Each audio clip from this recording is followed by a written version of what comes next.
記号の意味とは意味を生み出すことではない。記号とは何かを定義したいという欲求にとどめられるものではなく、私たちの感覚を鋭敏にするものなのである。メディアの意味も意味を伝達することではない。メディアとは美しき今という時のうちに消えゆく何かを感覚において別用の仕方で伝えるものなのである。いかがお過ごしですか？花田ステパノサトルです。今日はジェントルマンフィロソファーとして活動している中で手で書いていることについて疑問を投げかけられることがしばしばあったので、それについて答えていこうと思います。生成 AI の時代、大規模言語モデル LLM が活発になっている時代において、どうして自分の考えだったり引用とかを手で書くのかということについて疑問に思う人がいます。タイピングして、それをクラウドとかアップロードして、そして AI に食わせる。こういったことをやった方がいいんじゃないかと、そういうふうに疑問に思う方がいます。そして私の友人も実際に問いかけられました。しかし私は手でものを書いて、それで考えをまとめています。引用も手で書いています。どうしてそんなことをやっているのか。それはいろいろな考え方があるんですけど、一つの考え方、生成 AI の時代に手書きをする理由というところにおいては、手書きが思考をより良くするからっていうところの発想があります。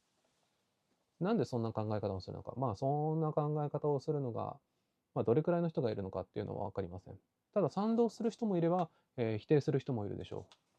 う。で、その賛同する人の中の一人に、オープン AI の CEO であるサム・アルトマンさんがいます。ご存知の方が多いとは思いますけど、サム・アルトマンさんは、生成 AI の開発、並びに生成 AI を用いたサービスの開発をしている企業の代表です。その方が、アイディアを出すとき、手で書いているということなんですね。彼のやり方は、私のやり方とはちょっと違います。かなり違います。彼の場合は、ロールバーンっていう、こういった、これはロールバーンではないんですけど、ロールバーンっていう、えーこれくらいの手のひらサイズの、メモ帳にこうリングがついてるタイプ。それにペンを刺しておいて、いつでも手書きができるようにしておくと。で、それで手でアイデアを書いて、机の上にちぎったものを並べておいて、最後にまた、いろいろ考えて、思考を深めて、最後は捨てるっていうことをやるんですけれど、このように、オープン AI、生成 AI の会社の代表であっても、考えるときは手書き、考えること、手書きっていうところが思考のツールとしてすごく大事なんだっていうところ、これについては多くの人が認めているかどうかはわからないけれど、少なくとも何人かの方は認めていらっしゃる。そしてその認めている人の中には、生成 AI の会社の代表もいらっしゃるということです。ただ彼のロルバーンを用いた手法については、ちょっと私は、課題点があると。より良い手書き、より良い思考をするところにおいては、彼の手法には課題があると思っているので、その点についても後で触れます。で、なぜ、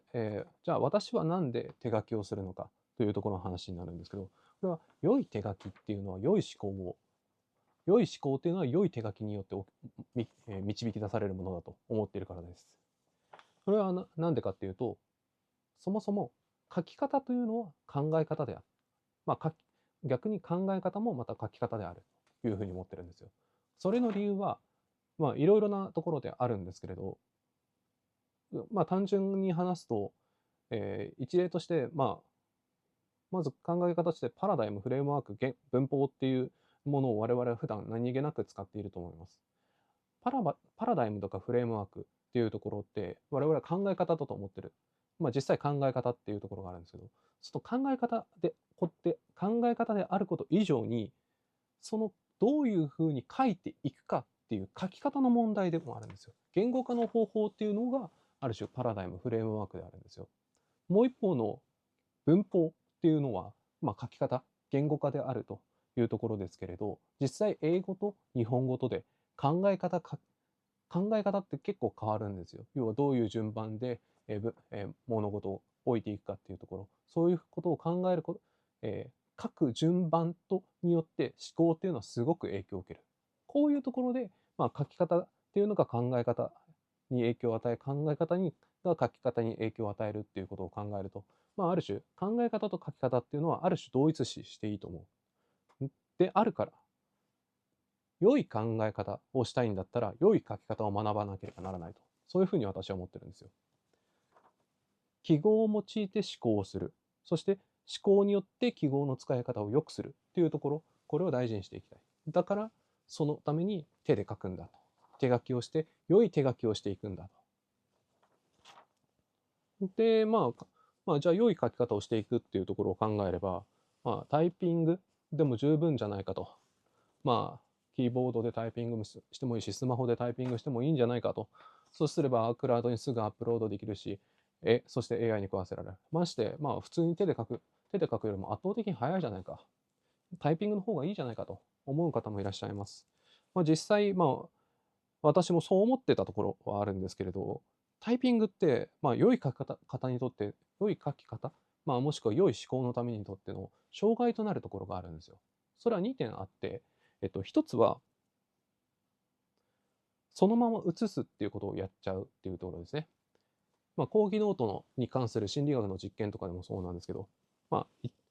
ッと、メモを取らせた場合、何でもかんでもすぐ写しちゃうと。要は、自分の概念化、自分の言葉で、エラボレーションを経て、自分の考え方にするというところをやらないと。で、そういうことなので、手軽さ、便利さによってそのまま写しちゃうから、要は自分の思考を深めることができなくなっちゃうっていうところがあります。もちろん、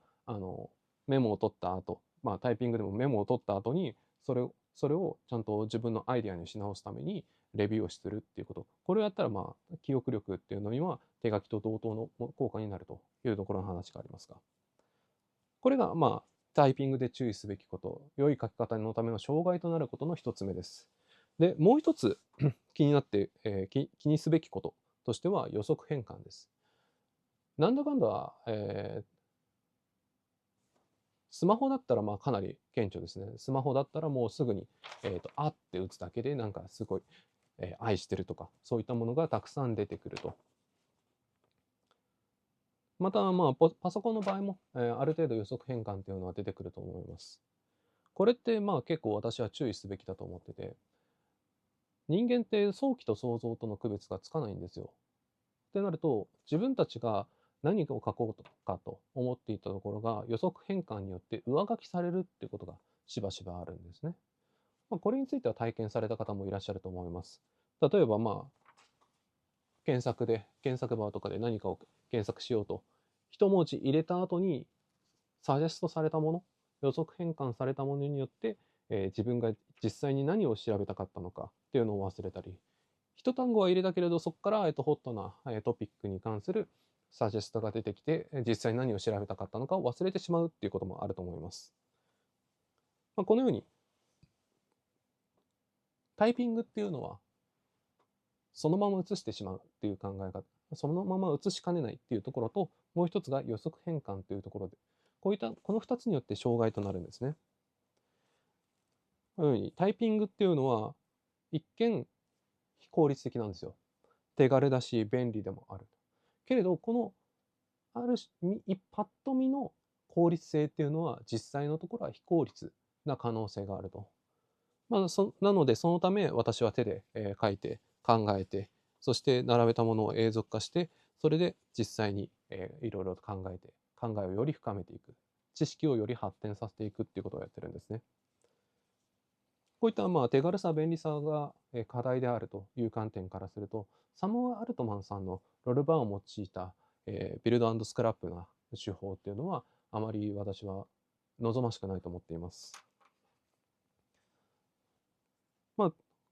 サム・アルトマンさんの手法っていうのは、もちろん手で書いて考えてっていうところ、こういったところはすごくいいと思います。で、実際にビジネスとしても大きな成長を遂げてきたので、彼のアイデアを作る能力っていうところについて素晴らしいと思います。なので、当然良い手書きをされていると思います。けど、まだもっと良くなる手法、点があると思ってて、それは最後に彼がロールバーンでちぎってアイデアを作り出したものを、後でそれを全て捨てるってことをやっちゃうんですよ。改善とか改良っていう観点、つまり良い書き方をした上で、さらにより良い書き方をするっていうところにおいて、捨てるなんていうことは、やってはならないと思うんですよ。改善とか改良っていうのは、過去に作ったものの比較っ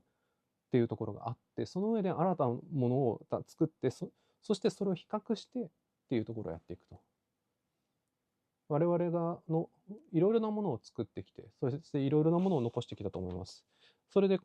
これこそが過去の遺物と、負債と思われているものこそが、実際のところは新たなものへの挑戦の原動力になるし、比較して、そして、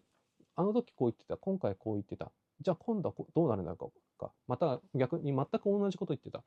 これは何か裏にあるか。忘れてたってことを忘れるための何かがあったのかもしれないと。そういうふうに考えさせるんですよ。なので、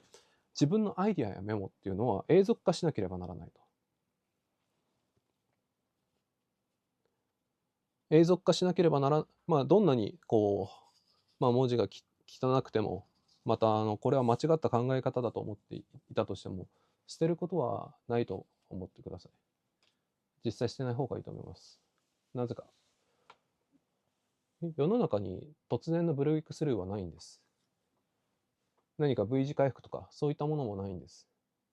それはそのように見えるだけなんですよ。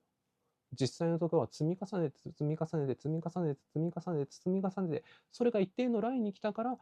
いきなり突然現れたかのように見えるだけなんです。なので、過去に積み上げてきたものをずっと残して、それを改善改良し続けて、そういった積み重ねの上で、外から見れば突然のブレイクスルーと見えるものが生まれるわけです。その成果が、この私の活動であるニュースレターになるわけですね。もちろん、今、拙いながらも、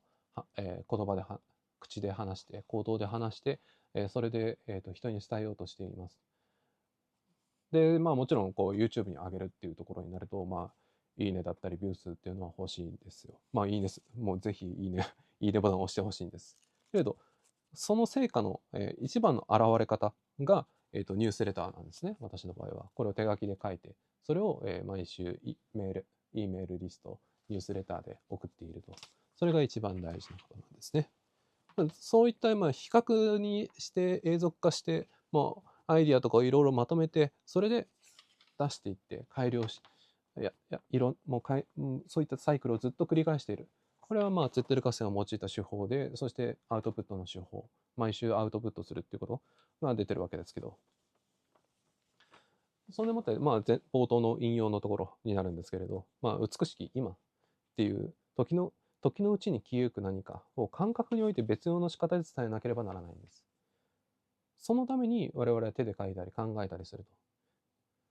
良い思考のためには良い書き方があらなくちゃいけないし、良い書き方のためには自分の文章だったり自分の考えの積み重ね、これの改善をしていく。そして消えゆく今、美しき今という時のうちに消えゆく何かを将来の自分に残していきましょうというところです。良い書き方、まあ、こういったことで良い書き方をするためには良い考え方をしなくちゃその相互の関係にあると。で、もう一つ、良い書き方を身につけるためにすべきことっていうところには、よく読む、たくさん読むっていうところがあると。よく読むって一番最初言ったのは、量的に、たくさん読むっていうところと、質的に、よく読むっていうところ。この2つが大事だと。このためには、ゼッテルカステンっていうところの、ツール。ゼッテルカステンを受ける読書メモ、2種類の読書メモっていうところで話したと思いますけど、そういったところも書き換わってくるし、もう一つが、シントピカルリーディング。同じ領域に関する本を複数冊読むっていうことと、もう一つが、歴史の中の位置づけの把握をするっていうこと。こういったことによって、良い書き方を見つける、良い書き方を身につけるっていうところにおいては、よく読むっていうことも重要ですよっていうところ。そういったところで、次に話そうと、次回話そうと思うのは、そういった量や質に関する良い読み方っていうところの話をするか、もしくは今日、この、良い手書き、良い思考の関連性のところにおいて、文法とか言語化、パラダイムフレームワークは、考え方以上に言語化であると。もう一方で文法というのは言語化以上に、考え方に影響を及ぼすというところの話をしたと思いますが、書くときっていう時によく言語化っていうところが出てくると思うんですけど、言語化に関する注意点について話そうと次回話すかもしれません。はい。長い間、更新の頻度は、YouTube の更新頻度は、下がってしまいましたが、ニュースレターの方は毎週続いておりますので、そちらもよろしくお願いします。それでは、青ここり。